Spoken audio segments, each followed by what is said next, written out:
vēlies iemācīties nospēlēt šīs dziesmas ievada solo, tad šis video ir domāts tieši tev. Šajā video es tev nodemonstrēšu, kā nospēlēt šo solo, iedošu arī konkrētus padomus, ko darīt, lai iemācītos šo solo nospēlēt īstajā tempā, sadalīšu viņu pa fragmentiem, nodemonstrēšu arī atbilstošās gāma aplikatūras, kuras tev būtu jāzina, un noskatoties šo video, tev vajadzētu jau rasties diezgan konkrētam priekšstatam par to, kā šo solo nospēlēt.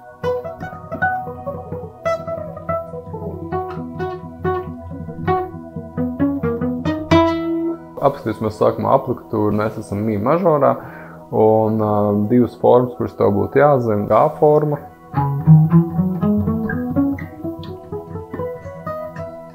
un E forma.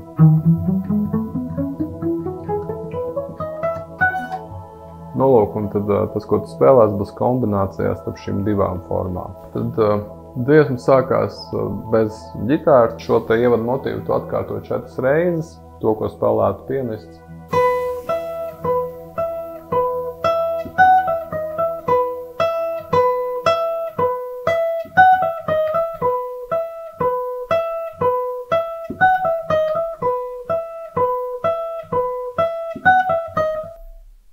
Un tad sāk spēlēt elektriskā ģitāra savu ievadu solo, un viņš sāks tieši tāpat, no notas si uz notu mi.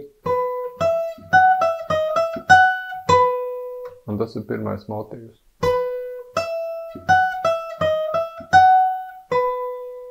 Pēc tam nākamais motīvs. Nākamais motīvs. Nākamais.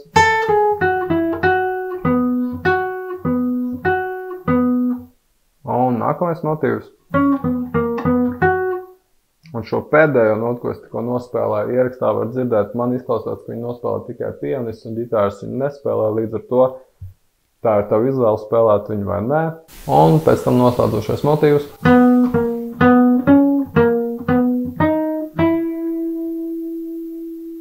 Un pēc tam šis pats motīvs tiek nospēlēts arī oktāvu zemāk.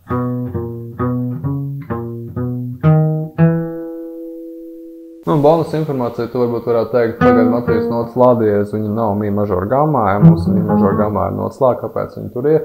Un tad skaidrojums no harmoniskā viedokļa, mēs varam diskutēt, protams, un tā, bet viens skaidrojums būtu, ka viņa ir aizgūta no tuvas tonalitātes radniecisks, ka mēs uz mirkli no mi mažora ielicam tā kā mi līdiskajā, kas būtu tas pats, kas si mažors.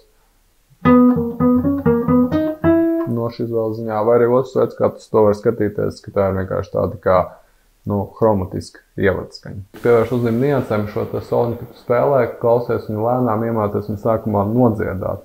Un teikt, ka viņš galvā skan tikai tad sāc ķerties klāt pie paša instrumenta. Un tagad nākamais solis, kas tev atliek, ir šos fragmentus atsevišķi nostiprināt pa vienam, likt kopā. Un tik tev viņus visus sāks sanākt likt kopā, tad metronoms tāds ļoti lēnā tempā trenēties, ka to nospēlēt pieņemsim 4 reizes pēc kārtas visu soliņu lēnā tempā, bez nevienas aizķeršanās, tad tā būtu laba indikācija, ka tu cel tempu uz augšu. Tāds lūk interesants solos, starp citu es nezinu kā jums, bet man personīgi tā arhitektūra, kas ir šajā soliņā, viņa man mazliet atgādina Mocartu, ja? Vai kāds no jums ir spēlējis?